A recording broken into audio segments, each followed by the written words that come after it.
राधे राधे जी।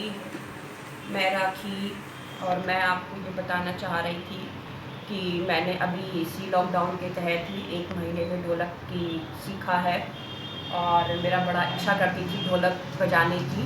और आप ऐसे ही समझ सकते हैं कि 8-10 साल से मेरे पास ढोलक थी और ऐसे ही रखी रहती थी, मैं ऐसे बजा नहीं पाती थी।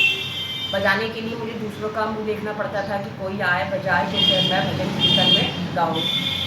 और अभी अचानक एक दिन ऐसे ही ढोलक मैंने रखी धूप में निकालने को, और लॉकडाउन में ही बीच में तो मैंने सोचा लाओ थोड़ी सी देखूं, तो एक था तो मेरी सही चल रही थी और फिंगर नहीं चल पा रही थी। फिर मैंने थोड़ा सा मोबाइल पे यूट्यूब पे जब देखा तो मुझे पूनम बोस जी की कुछ वीडियोस दिखाई दी, उनको मैंने डाउनलोड किया और फिर मैंने उसमें फिंगर प्रैक्टिस देखी, फिंगर जैसे चलाई जाती हैं, और उन्होंने बड़ी अच्छी ढंग से 1 2 3 4 1 2 3 4 5 6 ऐसे करके सिखाई थी फिंगर चलानी। मैंने करीब 3-4 दिन तक तो ऐसे ही फिंगर चलाई कि मैं रामायण देखती थी तो घुटने पे बजाती थी, और फिर मैंने 3-4 दिन इस पे बजाई, फिर एक हफ्ते में मेरा पूरा हाथ फिंगर चलाने का सेट हुआ। और उसके बाद जब मैंने ढोलक पे सेट किया, इधर फिंगर सेट करी बजानी और उधर थाप लगानी, खुला मिस और बंदेश कौन से पे 1 और 2 सेट करा, 1 फिंगर और 3 फिंगर। और ऐसे ही एक दिन जब मैं बजा रही थी तो मेरा बेटा मुझसे कहता मम्मी वो बात नहीं आ रही जो मोबाइल के वीडियो में आती है। तो मैंने उसको समझाया, मैंने कि बेटा साइकिल चलाते समय एकदम सीट पे नहीं बैठा जाता है, पहले हैंडल ही पकड़ा जाता है। तो मैंने उसकी बात को भी इग्नोर किया और फिर मैं ऐसे ही फिंगर प्रैक्टिस करती रही। और कुछ दिनों में ही फिर दोबारा एक दिन मैं ऐसी बजा रही थी तो सुनते सुनते कहता मम्मी आज कुछ सही आ रही है बजने में।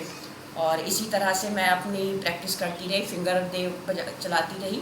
फिर कहीं जाके मुझे 1 महीना हो गया इसको ढोलक को बजाते हुए, और फिर हल्के हल्के मैंने ढोलक भी बजाई और फिर भजन गाने लगी। मैं पहले मन ही मन में गाती थी क्योंकि जब गाती थी तो फिर इसकी ढोलक की लय ख़राब हो जाती थी, लेकिन फिर हल्के हल्के अब जो है मैं ढोलक हल्की सी बजा लेती हूँ और थोड़े से भजन भी इस पर मैंने सेट कर लिए हैं। 1.5 महीना मुझे हो गया, लेकिन ऐसा कुछ नहीं है कि बहुत से लोग कहते हैं कि 2 दिन में आ जाएगी या 7 दिन में आ जाएगी, 5 मिनट में आ जाएगी। ये आपकी प्रैक्टिस के ऊपर डिपेंड है, क्योंकि किसी गुरु या किसी टीचर के पास किसी चीज़ की टैबलेट नहीं होती है, सिर्फ प्रैक्टिस होती है। वो सिर्फ बता सकता है, प्रैक्टिस करना हमारा काम होता है, और हमारे अंदर ऐसी लगन हो तो हम अच्छी तरीके से सीख सकते हैं। लेकिन मेन चीज़ प्रैक्टिस के ऊपर है। जैसे हम सब चीज़ों की प्रैक्टिस करते हैं ऐसे ही ढोलक की भी प्रैक्टिस करनी पड़ती है, तभी कहीं जाके चीज़ आती है हम लोग को सीखनी। और मैं अपनी इसी के साथ थोड़ा सा एक छोटा सा भजन अपनी मैम पूनम बोस जी को सुनाना चाहूँगी, जैसी मैंने उनकी वीडियो देख के सीखी है।